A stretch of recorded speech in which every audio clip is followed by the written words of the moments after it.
Hey everyone, Mr. R here. Tonight's tale, The Rough-Faced Girl.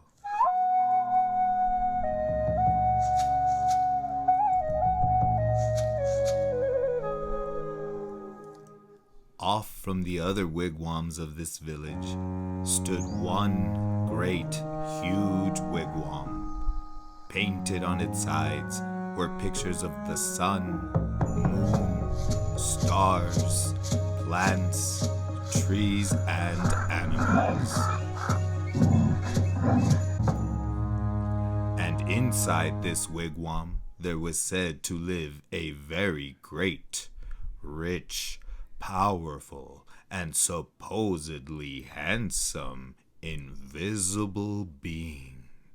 However, no one could see him except his sister, who lived there too.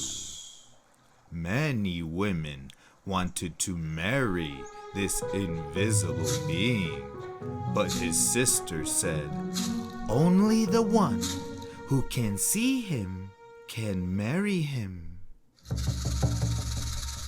Now, in this village, there lived a poor man who had 3 daughters. The 2 older daughters were cruel and hard-hearted and made their youngest sister sit by the fire and feed the flames. When the burning branches popped, the sparks fell on her. In time, her hands became burnt and scarred. Her arms too became rough and scarred.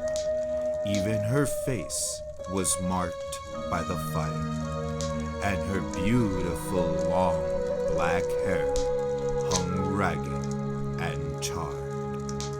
And those 2 older sisters laughed at her, saying, "Ha! You're ugly, you rough-faced girl!" and made her life very lonely and miserable indeed. One day, these 2 older sisters went to their father and said, "Father, give us some necklaces. Give us some new buckskin dresses. Give us some pretty bearded moccasins. We're going to marry the invisible being." So, their father gave them these things. Dressed in their finest, the 2 girls marched through the village. All the people pointed and stared. "Look at those beautiful girls," they said. "Surely they shall marry the invisible being." And if those 2 girls were proud and hard-hearted before, they were even prouder now. They walked haughtily through the village.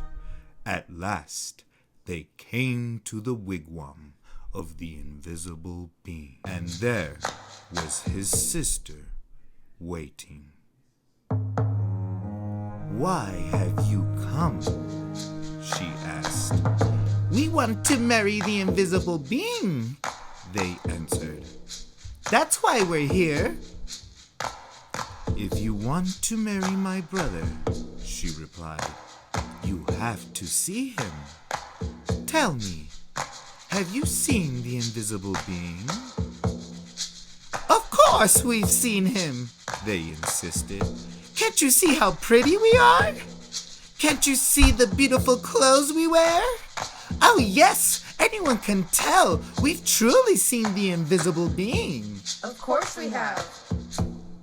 "All right," she said quietly. "If you think you've seen him, then tell me, what's his bow made of?" And suddenly, her voice was swift as lightning and strong as thunder.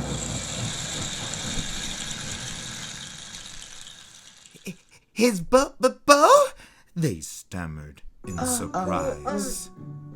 "His bow? We know! But turning desperately to one another, they whispered, What shall we say? Let's say it's the oak tree. So they said, It's the great oak tree. "No," said the sister of the invisible being. "No!" Oh, she saw at once how they lied. "Tell me," she continued, "if you think you've seen my brother, the invisible being, then what's the runner of his sled made of?" We know, cried those two sisters. But whispering feverishly again, they wondered. What shall we say? What shall we say? Well, Let's say it's the green willow branch. "No," said the sister when she heard. "No, you have not seen my brother. Now, go home." Just test us fairly. They exclaimed. We've seen him. Just don't ask us all these silly questions. "All right," said the sister of the invisible being. "Come with me." And she took them back to the great wigwam and sat them in the seats furthest from the entrance, the guest seats. Soon they heard footsteps coming along the path. Then something stepped inside. Though they heard breathing, the two sisters still couldn't see a thing. Suddenly, a great bow and a beaded quiver of arrows appeared in the air and were set down. But those two girls sat there, their eyes wide. All through that night, they never saw a thing more. And in the morning, they had to go home, ashamed. The next day, the rough-faced girl went to her father and said, "Father, may I please have some beads? May I please have a new buckskin dress and some pretty moccasins? I'm going to marry the invisible being, for whenever I look, I see his face." But her father sighed. "Daughter," he said, "I'm sorry. I have no beads left for you, only some little broken shells. I have no buckskin dress.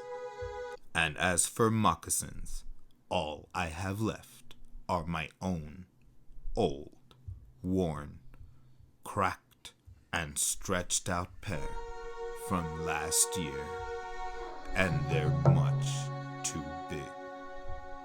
But she said, "Whatever you can spare, I can use." So he gave her these things. Then she found dry reeds, and taking the little broken shells, she strung a necklace. She stripped birch bark from the dead trees and made a cap, a dress, and leggings. Then, with a sharp piece of bone, she carved in the bark pictures of the sun, moon, stars, plants, trees, and animals.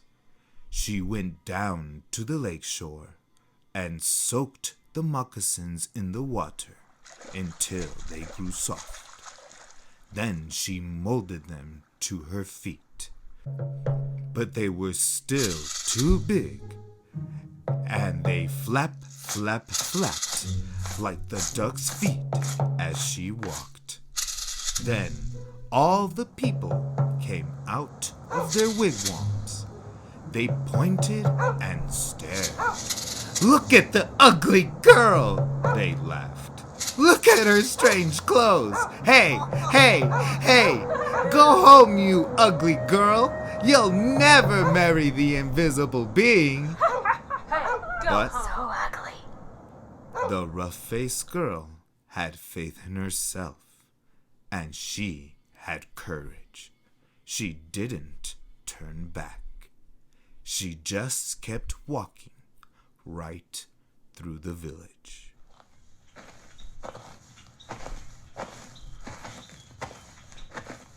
As she walked on, she saw the great beauty of the earth and skies spreading before her. And truly, she alone, of all in that village, saw in these things the sweet yet awesome face of the invisible being. At last, she came to the lake shore just as the sun was sinking behind the hills, and the many stars came glittering out like a fiery veil in the darkening sky overhead. And there, standing by the water's edge, was the sister of the invisible being, waiting. Ah, there you are. Now the sister of the invisible being was a wise woman. When she looked at you, she didn't see just your face or your hair or clothes. No, when she looked at you, she would look you right in the eyes, and she could see all the way down to your heart. And she could tell if you had a good, kind heart or a cold, hard, and cruel one. And when she looked at the rough-faced girl, she saw at once that though her skin was scarred, her hair burnt, her clothes strange, she had a beautiful, kind heart. And so she welcomed her dearly, saying, "Ah, my sister, why have you come?" And the rough-faced girl replied, "I have come to marry the invisible being." "Ah," said the sister very gently now, "if you want to marry him, you have to see him. Tell me, have you seen my brother, the invisible being?" The rough-faced girl said, "Yes." "All right, then," said the sister, "if you have seen him, tell me, what's his bow made of?" And the rough-faced girl said, "His bow? Why, it is the great curve of the rainbow." "Ah!" exclaimed the sister in excitement. Ah, yes. "Tell me," she asked, "if you have seen my brother, the invisible being, what's the runner of his sled made of?" And the rough-faced girl, looking up into the night sky, said, "The runner of his sled? Why, it is the spirit road, the Milky Way of the stars that spreads across the sky." "Ah!" cried the sister in wonder and delight. "You have seen him! Come with me." This way.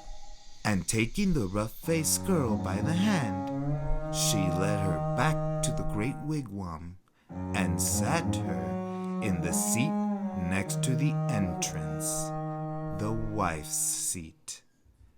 They heard footsteps coming along the path, closer and closer. the entrance flap of the wigwam lifted up, and in stepped the invisible being. And when he saw her sitting, he said, "At last, we have been found out." Then smiling kindly, he added, "And oh, my sister, but she is beautiful." And his sister said, "Yes." She truly is. The sister of the invisible being then gave the rough-faced girl the finest of buckskin robes and a necklace of perfect shells. "Now bathe in the lake," she said, "and dress in these." So the rough-faced girl bathed in the waters of the lake. Suddenly, all of the scars vanished from her body. Her skin grew smooth again, and her beautiful black hair grew in long and glossy as a raven's wing.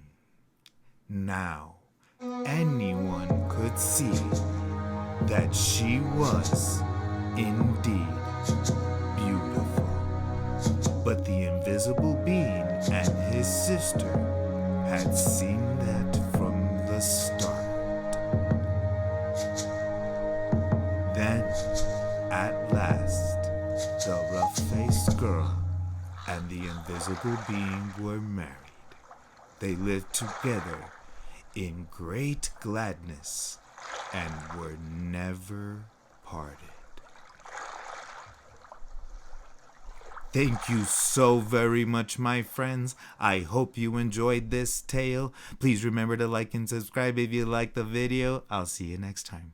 Bye-bye.